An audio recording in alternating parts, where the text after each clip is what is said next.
এলাকার সার্বিক উন্নয়নের সাথে বিজেপি সরকার লড়ছে লড়বে। এলাকার সার্বিক উন্নয়নের সাথে বিজেপি সরকার লড়ছে লড়বে।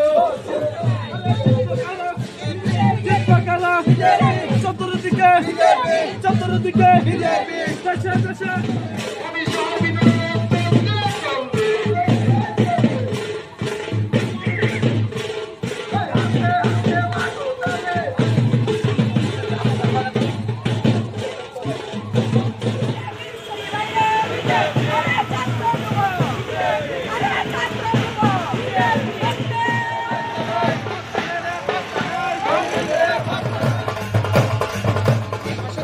করেছে, তার জন্য আজকে আমাদের বিজয় মিছিল।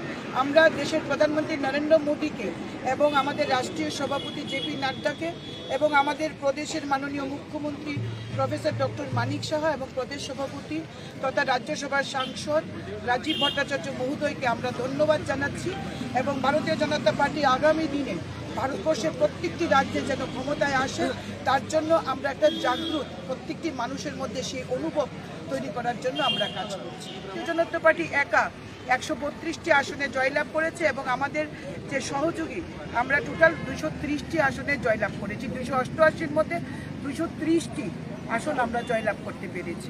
এটা একটা বিপুল জয়।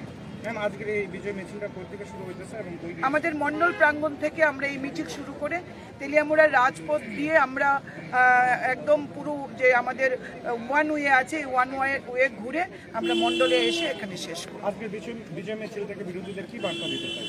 বিরোধীরা দেখুন এমনিতেই ছন্ন ছাড়া, আর কি বার্তা দেব? মিথ্যা প্রচার করে সংবিধানের দোহাই দিয়ে যে মানুষের মনে স্থান পাওয়া যায় না, সেটা এবারের মহারাষ্ট্রের নির্বাচন প্রমাণ করে দিয়েছে যে সংবিধান নিয়ে নাটক। আর মোদিজির বিরুদ্ধে যারা যত বেশি আওয়াজ তুলবে, মোদিজি তত বেশি সংগঠিত শক্তিশালী হবে, ভারতীয় জনতা পার্টি তত বেশি সংগঠিত হবে।